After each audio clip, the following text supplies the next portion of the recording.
confinement, bonsoir, excusez-nous, on était avec des copains là, chez Geffner, dans son club. Alors pourquoi je vais vous parler de Notting Hill? Parce que c'est un endroit très important au niveau de la musique à Londres. Déjà à cause du reggae. Pour une bonne raison, c'est que Notting Hill est un quartier populaire. Beaucoup d'immigrés venus de Jamaïque se sont installés là-bas dans les années 45-50 et ils ont apporté la musique locale. Ils ont aussi apporté le reggae, le rocksteady et un carnaval inoubliable. Alors évidemment, après il y a eu les mods et des gens qui étaient sur Kings Road qui en ont eu marre, qui voulaient vraiment un mouvement underground, qui cherchaient des loyers pas trop chers, une vie saine ou une vie vraiment bohème, et c'était là-bas que ça se passait. Et ça s'est passé dans les années 60. Alors je ne vais pas vous citer énormément de groupes parce que la liste est très longue, mais je vais vous en citer quelques-uns. Il y a eu notamment les Pretty Things.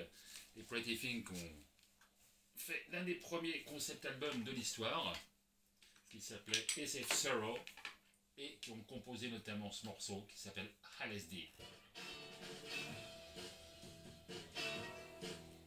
Ça sonne pas mal déjà.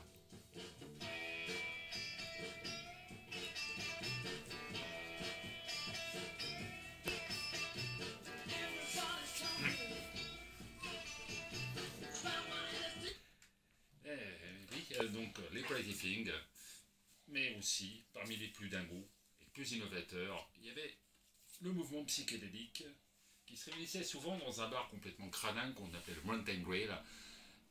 Et une chanson leur rend hommage, mais pas sur cet album, mais parmi les plus fous et les plus inventifs, dans lequel fait partie, pendant une époque, Lemmy Kilmister, Hawkwind.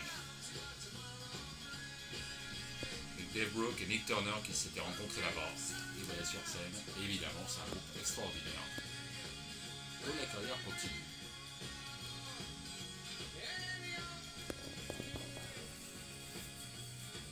Alors, après leur space rock, parce que là c'est vraiment du rock complètement spatial, il y avait aussi les anarchistes purs et durs, un peu bastonneurs, Edgar Bruton par exemple, mais aussi Mick Farren et les Deviants. Alors Mick Farren et les Deviants, ça n'a rien à voir avec rien, c'est complètement à part, ça donnera plus tard les Pink Fairies qui donneront le punk, plus ou moins, ils s'en sont inspirés.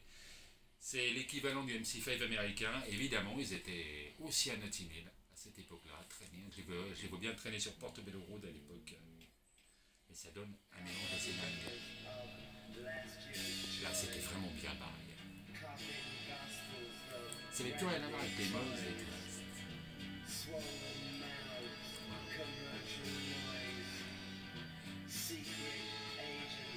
Donc ensuite, qu'est-ce qui va se passer? Évidemment, lors d'un carnaval en 1976, lors d'un carnaval jamaïcain, il y aura une énorme bagarre. Et entre autres, les Clash qui ont participé, plus pour s'amuser qu'autre chose, mais aussi parce que c'était des amateurs de reggae. Donc maintenant, oubliez un peu Hugh Grant et tout ça, et mettez-vous à l'époque de ce côté-là, du côté d'un endroit vraiment pas pauvre, mais complètement underground, qui n'avait rien à voir, et qui innovait tout le temps, et qui s'en construisait. Voilà. Et donc c'est ça Notting Hill.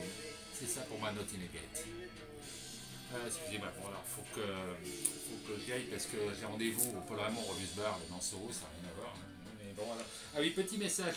Oui, Jean-Christophe, pour hier soir, tu peux rappeler mi-juillet, mi-septembre, mi-août. Fred, mi-juillet, mi-septembre, mi-août. Pauline, Laura. La liste est trop longue. Oui, ah oui, Fred,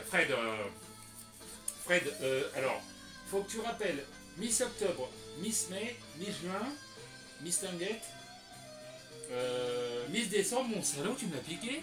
Et comment Paul, Georges, Martin. C'est personnel. Voilà, c'est tout pour aujourd'hui. Salut tout le monde.